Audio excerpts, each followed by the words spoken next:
ডিজিএফআইয়ের joint interrogation সেলে ২৬ জনকে গুম নির্যাতনের ঘটনায় বিচার শুরুর আদেশ হয়েছে। বৃহস্পতিবার শেখ হাসিনা, তারেক আহমেদ সিদ্দিক ও ডিজিএফআইয়ের সাবেক ৫ মহাপরিচালক সহ ১১ সেনা কর্মকর্তার বিরুদ্ধে এই আদেশ দেন আন্তর্জাতিক অপরাধ ট্রাইব্যুনাল। এদিন জুলাই হত্যাযজ্ঞের মামলায় ওবায়দুল কাদের সহ ৭ জনের বিরুদ্ধে আনুষ্ঠানিক অভিযোগ দাখিলের পর গ্রেফতারি পরোয়ানা জারি করেন ট্রাইব্যুনাল। রেইনবো অলরাউন্ডার এক্সটেরিয়র পে বাড়ির বাহিরের দেয়ালের সুরক্ষা নিয়ে থাকুন নিশ্চিন্ত, সাথে পাচ্ছেন 10 বছরের ওয়ারেন্টি।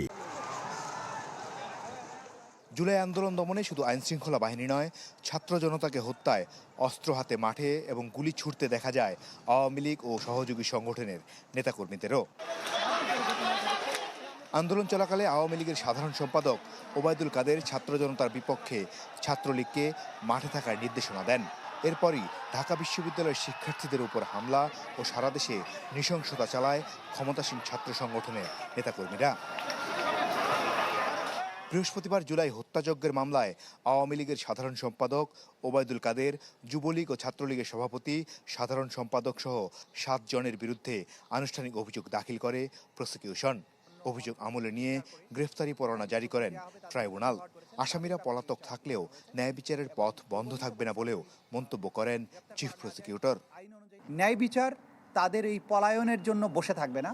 তখন বাংলাদেশের প্রচলিত আইন অনুযায়ী এই আসামিদেরকে পলাতক ঘোষণা করে তাদের পক্ষে রাষ্ট্রের পক্ষ থেকে আইনজীবী নিয়োগ করা হবে যদি তারা হাজির না হন, এবং এরপরে আইনসম্মত প্রক্রিয়ায় এই বিচারটি সামনে অগ্রসর হবে। এদিন আওয়ামী লীগের আমলে জিআইসিতে ২৬ জনকে গুম করে নির্যাতনের ঘটনায় শেখ হাসিনা, তারেক আহমেদ সিদ্দিক, ডিজিএফের সাবেক ৫ মহাপরিচালক সহ ১১ সেনা কর্মকর্তার বিচার শুরুর আদেশ দিয়েছেন আন্তর্জাতিক অপরাধ ট্রাইব্যুনাল। এবং এখানে মোট ১৩ জন আসামির বিরুদ্ধে আজকে আদালত চার্জ গঠন করেছেন এবং আগামী ১৯ তারিখে সাক্ষ্য গ্রহণ এবং ওপেনিং স্টেটমেন্টের মাধ্যমেই আনুষ্ঠানিকভাবে বাংলাদেশের ইতিহাসে প্রথমবারের মতো গুমের বিচার শুরু হতে যাচ্ছে। তারা এই আসামির বিরুদ্ধে গঠিত অভিযোগ ডিনাই করেছেন এবং নির্দোষ দাবি করে বিচার প্রার্থনা করেছেন। এদিকে র্যাবের টিএফআই সেলে গুম, অপহরণ ও নির্যাতনের আরেক মামলায় শেখ হাসিনা সহ ১৭ জনের বিরুদ্ধে বিচার শুরুর বিষয়ে ২১ ডিসেম্বর আদেশের দিন ধার্য রয়েছে। এ মামলায় গ্রেফতার রয়েছেন ১০ সেনা কর্মকর্তা। মাসুদুর রহমান, চ্যানেল 24, ঢাকা।